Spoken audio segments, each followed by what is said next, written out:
इयत्ता 12वी विषय मराठी पाठ पहिला वेगवशता स्वाध्याय प्रश्न पहिला अ पाठाच्या आधारे खालील चौकटी पूर्ण करा.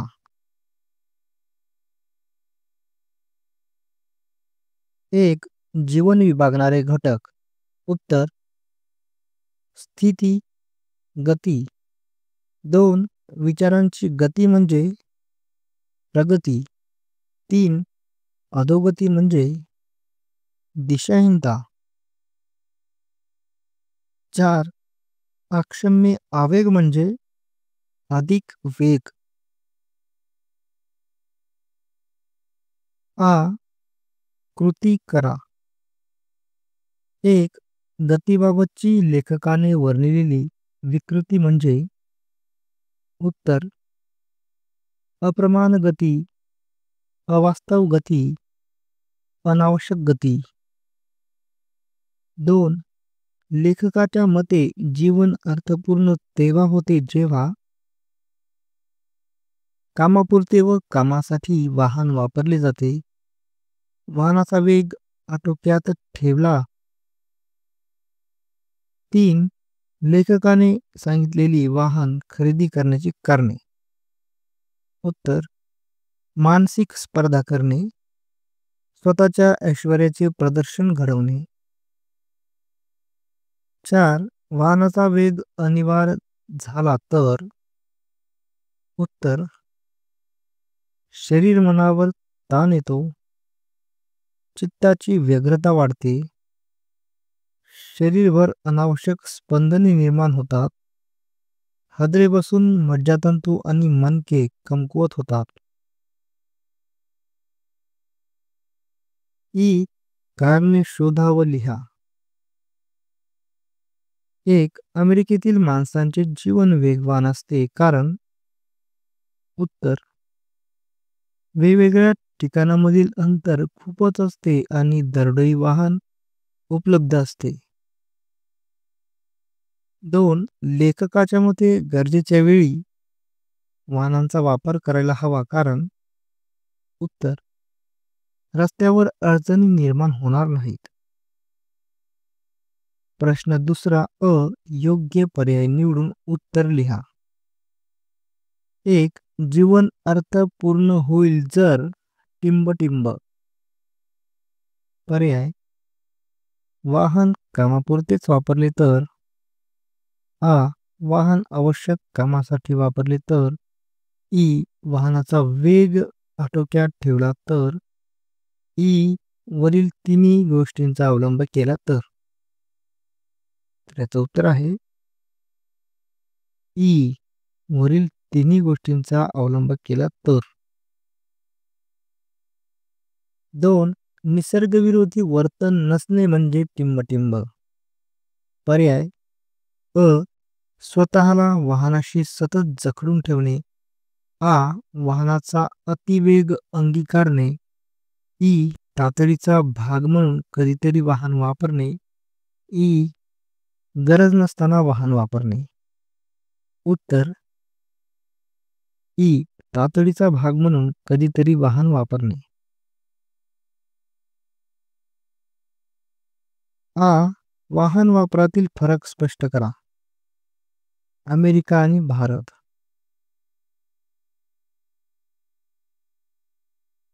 अमेरिकेमध्ये रस्ते रुंद, सरळ, निर्विघ्न आणि एकमार्गी असतात, त्यामुळे वाहनांचा वेग जास्त असतो. तर भारतात सहसा रस्त्यांची परिस्थिती अशी नाही. अमेरिकेमध्ये अंतरावरच्या गोष्टींशी जवळीक साधण्यासाठी दूरवर जावे लागते. तर भारतात अंतरे कमी आहेत, भरधाव वेगाने अंतर कापावे अशी परिस्थिती भारतात नाही. अमेरिकेत माणसे कमी व कामे जास्त आहे, तर भारतात माणसे जास्त व कामे कमी आहेत. अमेरिका विकसित देश असल्यामुळे माणसे वेगाने जीवन जगतात, त्यामुळे प्रत्येक जण वाहन वापरतो. तर भारत आपल्या देशात तितके वेगवान जीवन नाही, परंतु आपण वाहनांचा सर्रास वापर करीत असतो. प्रश्न तिसरा, खालील वाक्याचा अर्थ सोदाहरण स्पष्ट करा. अ. यथाप्रमाण गती ही गरज आहे, पण अप्रमाण, अवास्तव आणि अनावश्यक गती ही एक विकृती आहे. उत्तर, माणसांच्या आजच्या धावपळीच्या युगात वाहनांची गरज आवश्यक आहे, पण वाहन वापरताना आपण गतीचे भान ठेवले पाहिजे. कारण नसताना गती वाढवून वाहने मिरवणे म्हणजे ती माणसातील विकृती आहे. उदाहरणार्थ, आजचे बरेच तरुण दुसऱ्यांसोबत खोटी स्पर्धा करण्यासाठी स्वतःची कमाई नसताना आपली प्रतिष्ठा जपण्यासाठी आधुनिक वाहनांचा वापर करताना सर्वत्र आढळून येतात. आ. आरंभी माणसे वाहनावर स्वार होतात, मग वाहने माणसांवर स्वार होतात. उत्तर, माणसाला वाहनाची इतकी सवय होऊन जाते की छोटे छोटे कामही तो वाहनांच्या मदतीने करतो. दिवसातला शिल्लक असलेला वेळही तो वाहनांवर घालवतो. उदाहरणार्थ, वेळ वाचवण्यासाठी माणसे वाहने वापरतात, परंतु माणसे वाचलेला वेळ पुन्हा वाहन चालवण्यात वाया घालवतात. तेव्हा वाहने माणसावर स्वार होतात. ई. उगाच भाविवश होऊन वेगवश होऊ नये. उत्तर, वाहन चालवताना वाहनावर नियंत्रण ठेवणे आवश्यक आहे. भाविवश होऊन वाहन चालविण्याच्या हव्यासापोटी वाहनांचा वेग वाढतो. उदाहरणार्थ, भाविवश होऊन वाहन चालविल्यास नेहमी अपघात होताना दिसतात. गाडी संयम ठेवून चालवायला पाहिजे. प्रश्न चौथा, व्याकरण. अ. समानार्थी शब्द लिहा. 1. निकड. निकडचे समानार्थी शब्द गरज. 2. उचित, योग्य, उसंत, सवड, व्यग्र, गर्क. आ. खालील सामासिक शब्दांचा विग्रह करून समास ओळखा. शब्द आहेत: 1. ताणतणाव, 2. दरडोई, 3. यथाप्रमाण, 4. जीवनशैली. उत्तर, सामासिक शब्द ताणतणाव, विग्रह ताण तणाव वगैरे. समास समाहार द्वंद्व. सामासिक शब्द दरडोई, विग्रह प्रत्येक डोईला किंवा प्रत्येक माणसाला. समास अव्ययी भाव. सामासिक शब्द 3. यथाप्रमाण, विग्रह प्रमाणाप्रमाणे. समास अव्ययी भाव. शब्द 4. जीवनशैली, विग्रह जीवनाची शैली. समास विभक्ती तत्पुरुष. ई. कंसातील सूचनेनुसार वाक्य रूपांतर करा. 1. आजच्या जीवनात विलक्षण वेगवानता आढळते. वाक्य उद्गारार्थी करा. उत्तर, किती विलक्षण वेगवानता आढळते आजच्या जीवनात? आपल्याकडे कामाच्या ठिकाणाची अंतरे कमी आहेत. नकारार्थी करा. उत्तर, आपल्याकडे कामाच्या ठिकाणांची अंतरे जास्त नाहीत. निसर्गरम्य स्थान किंवा मंदिर पाहण्यासाठी ही माणसे का जात नाहीत? विधानार्थी करा.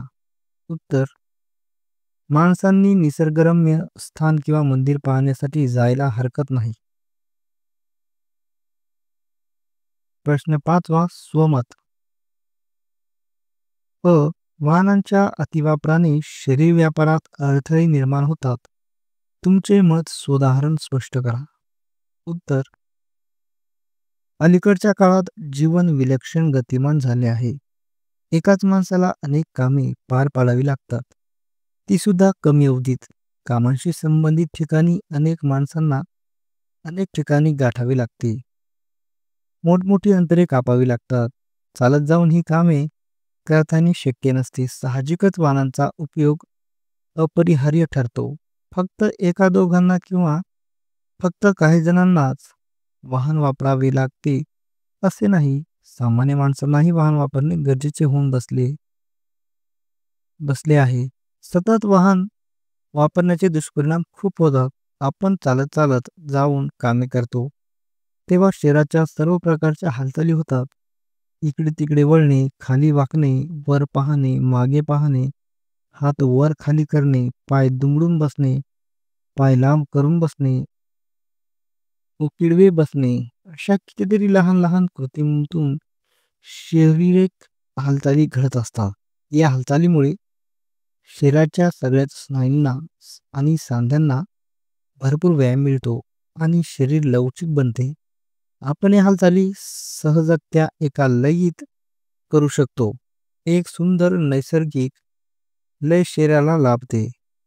मात्र सतत वाहनांचा उपयोग करावा लागल्यामुळे हालचालींना आपण मुकतो, शरीराला लवचिकता प्राप्त होत नाही. शरीराच्या अनेक व्याधींना सुरुवात होते. दुःखे, कटकटी भोगाव्या लागतात. पैसा, वेळ खर्च होतो.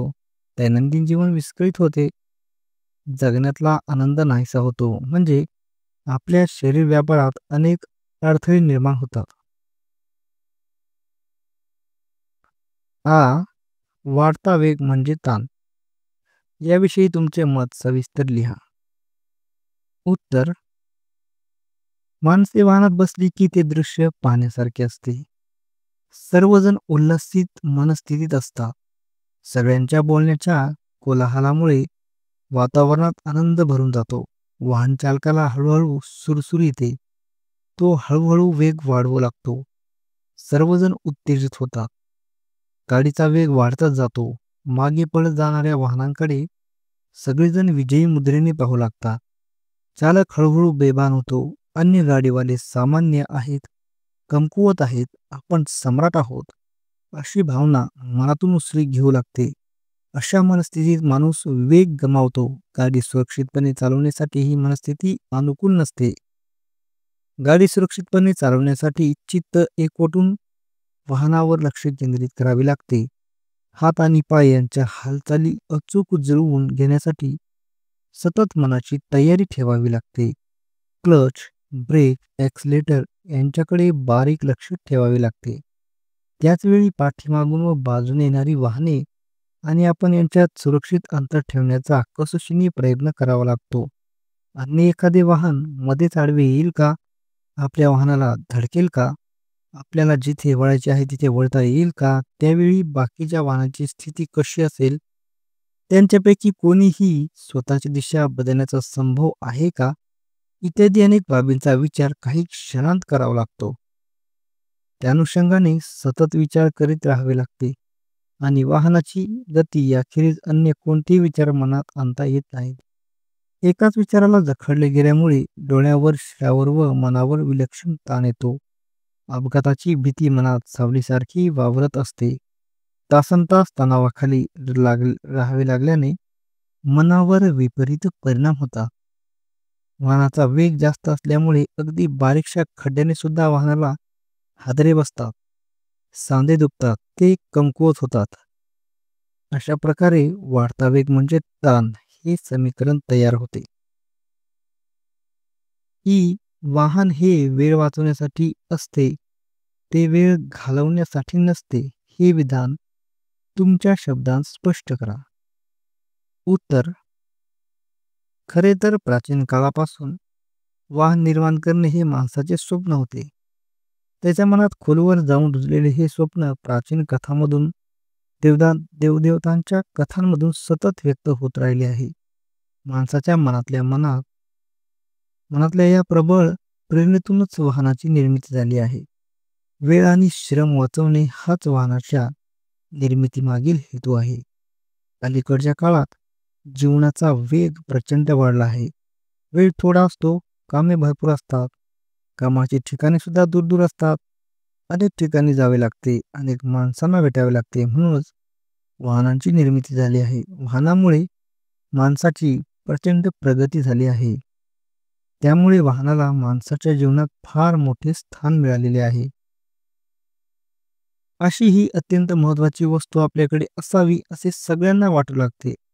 माणसे धडपडून वाहने प्राप्त करतात, प्रतिष्ठा मिळवतात, पण वेळ व श्रम वाचवणे हा उद्देश मात्र त्यांच्या मनातून केव्हाच दूर होतो. वाहन हे साधन आहे, ते आपला वेळ वाचवते यात शंकाच नाही. परंतु काहीही केले तरी किमान वेळ हा लागतोच. शून्य वेळामध्ये आपण कुठेही पोहोचू शकत नाही. वाहन ही अखेरीस एक वस्तू आहे. वस्तूला तिच्या मर्यादा असतात. हे लक्षात न घेता आपण जास्तीत जास्त वेळ वाढवून कमीत कमी वेळात पोहोचण्याचा हव्यास बाळगतो. अतिवेगामुळे आपलेच नुकसान होते. अनेक शारीरिक व्याधी आपल्याला जडतात. शारीरिक क्षमता उणावते. जगण्यातला आनंद कमी होतो. हे सर्व आपण सतत लक्षात ठेवले पाहिजे. पण हे कोणीही लक्षात घेत नाही. केवळ हौसेसाठी, गंमत-जंमत करण्यासाठी, आपल्याकडे गाडी आहे, ऐश्वर्य आहे हे दाखवण्यासाठी लोक गाडीचा उपयोग करतात. हळूहळू गाडीचे गुलाम बनतात. गाडी हे एक साधन आहे, हे आपण सतत लक्षात ठेवले पाहिजे. ही वाहनाची अतिगती ही विकृती आहे, हे स्पष्ट करा. उत्तर: वाहनाची अतिगती ही विकृती आहे, हे विधान 100% सत्य आहे. हे विधान मला पूर्णपणे मान्य आहे. विकृती म्हणजे जे सहज नाही, नैसर्गिक नाही ते. कल्पना करा, आपल्याला चॉकलेट खूप आवडते. सर्व जगात असे किती जण आहेत जे सकाळी, दुपारी, संध्याकाळी व रात्री आवडते म्हणून फक्त चॉकलेटच खातात. समजा एखाद्याला पांढरा रंग खूप आवडतो म्हणून तो घरातल्या सर्व माणसांना फक्त पांढऱ्या रंगाचे कपडे घेतो. घराला पांढरा रंग देतो. अंथरुणे पांघरुणे पांढरी, खिडक्यांचे पडदे पांढरे, भांडीकुंडी फर्निचर पांढऱ्या रंगाचे. हे असे करणाऱ्या जगामध्ये एक तरी माणूस असेल का? सर्वजण पायाने चालतात. उलटे होऊन हातांवर तोल सावरत प्रयत्नपूर्वक चालता येऊ शकते. पण अशा तऱ्हेने नियमितपणे जाणारा एक तरी माणूस सापडेल का?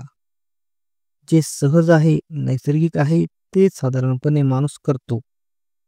तीच खरे तर प्रकृती असते. याच्या विरुद्ध वागणे म्हणजे विकृती होय. रोजच्या जेवणात वरण-भात आणि भाजी-पोळी असणे, घरात विविध रंगसंगती योजणे, पायाने चालणे हे सर्व सहज नैसर्गिक आहे. सर्व माणसे तसेच वागतात. हाच न्याय वाहनांना सुद्धा लागू पडतो. मर्यादित वेगाने वाहन चालवत अपघाताची शक्यता निर्माण होऊ न देता सुरक्षितपणे वेळेत पोहोचणे हा वाहनाने प्रवास करण्याचा हेतू असतो. हा हेतू आपण अतिवेगाचा हव्यास बाळगला नाही तरच यशस्वी होतो. म्हणून अतिवेग ही विकृती होय हेच खरे. प्रश्न 6वा अभिव्यक्ती. रस्त्यावरील वाहतूक कोंडीत सापडल्यावर तुमची भूमिका काय असेल ते लिहा. उत्तर: सध्या वाहनांची प्रचंड गर्दी झाली आहे. रस्ते मात्र पूर्वी एवढेच आहेत. रस्त्यांची संख्या पूर्वी इतकीच आणि त्यांची लांबी रुंदी सुद्धा पूर्वी इतकीच. गाड्यांची संख्या मात्र प्रचंड वाढली आहे. कमी वेळात पोहोचण्याच्या इच्छेने वाहन खरेदी केले जाते खरे, पण वाहतूक कोंडीतच तासनतास वाया जातात. या परिस्थितीमुळे मनाचा संताप होतो. वाहन आपल्या मालकीचे असते पण रस्ता आपल्या मालकीचा नसतो. मग वाहतूक कोंडीच्या ठिकाणी प्रचंड गदारोळ माजतो. प्रत्येक जण स्वतःची गाडी वाटेल तशी पुढे दामटत राहतो. सर्व गाड्या एकमेकांच्या वाटा अडवून उभ्या राहतात. कोणीही पुढे जाऊ शकत नाही की मागे परतू शकत नाही. गाड्यांचे हॉर्न कर्कश आवाजात मोठमोठ्याने कोकलत असतात. काही जणांचे भांडणे सुरू होतात. पोलीस हतबल होतात. अशा प्रसंगात मी सापडलो तर सर्वप्रथम हे लक्षात घेईन की परिस्थिती माझ्या नियंत्रणात नाही. मी पूर्णपणे शांत राहीन. मनाची चिडचिड होऊ देणार नाही. अस्वस्थ होणार नाही. हॉर्न तर मुळीच वाजवणार नाही. मध्ये मध्ये घुसून पुढे जाण्याचा प्रयत्न करणार नाही. तसे करणाऱ्यांना समजावून सांगण्याचा प्रयत्न करीन. कारण अशा पद्धतीने कोणीही पुढे जाऊ शकत नाही. उलट अडचणीमध्ये भर पडण्याची शक्यता जास्त असते. आपण स्वतः पुढे होऊन रहदारीचे नियंत्रण करू लागलो तर लोक आपले ऐकणार नाहीत. पण आणखी एका दोघांशी बोलून दोघे तिघेजण तिथल्या पोलीस काकांना भेटू, आमची मदत करण्याची इच्छा बोलून दाखवू. त्यांच्याशी चर्चा करून काय काय करायचे ते ठरवून घेऊ. कामांची आपापसात वाटणी करून घेऊ आणि पोलीस काकांच्या मार्गदर्शनाखाली वाहतूक नियंत्रण सुरू करू. आ. वाहन चालवत असताना कोणती काळजी घ्यावी ते तुमच्या शब्दांत लिहा. उत्तर: गाडी चालवताना काळजी घेतली आणि वाहतुकीचे नियम काटेकोरपणे पाळले तर प्रवास सुखाचा, सुरक्षित आणि कमी वेळेत पूर्ण होतो. गाडी चालवायला बसण्यापूर्वीची तयारी. प्रत्येक वेळी गाडी चालवायला बसण्यापूर्वी वाहन चालवण्याचे परवाना म्हणजेच ड्रायव्हिंग लायसन्स, अन्य आवश्यक कागदपत्रे जसे की विमा, PUC इत्यादी घेतल्याची खात्री करून घ्यावी. टायरमधील हवा आणि गाडीतील इंधन पुरेपूर असल्याची खात्री करावी. गाडीतील प्रवाशांना वाहतुकीच्या सामान्य नियमांची कल्पना द्यावी. आणीबाणीच्या प्रसंगी काय करावे याची माहिती द्यावी. प्रत्यक्ष गाडी चालवताना घ्यायची काळजी. गाडीवर पूर्ण लक्ष ठेवावे. गाडीतील प्रवाशांच्या गप्पांत सामील होऊ नये. गाडीचा वेग 50-60 किलोमीटरच्या पलीकडे जाऊ देऊ नये, कारण आपल्याकडील रस्ते अजूनही 60 किलोमीटरपेक्षा जास्त वेगाने जाण्यास योग्य बनवलेले नाहीत. जास्त वेगामुळे सतत हादरे बसतात आणि सर्वांनाच त्रास होतो. शारीरिक व्याधी जडतात, म्हणून जास्त वेगाचा मोह टाळावा. गाडीतील प्रवाशांना गप्पा मारण्यास बंदी घालता येत नाही. तरीही गप्पांच्या ओघात अचानक मोठ्याने ओरडणे किंवा हास्यस्फोटक विनोद करणे या गोष्टी टाळण्याच्या सूचना द्याव्यात. स्वतःची लेन सोडून जाऊ नये. लेन बदलताना, वळण घेताना, रस्ता बदलताना खूप आधीपासून तयारी करावी. योग्य ते सिग्नल द्यावेत. वाटेत जागोजागी लावलेल्या वाहतुकीच्या सूचनांचे काटेकोर पालन करावे. गाडीत धूम्रपान, मद्यपान करू नये. गाडी चालकाने तर मुळीच करू नये. अशा प्रकारे काळजी घेतल्यास आपला प्रवास सुखाचा होतो.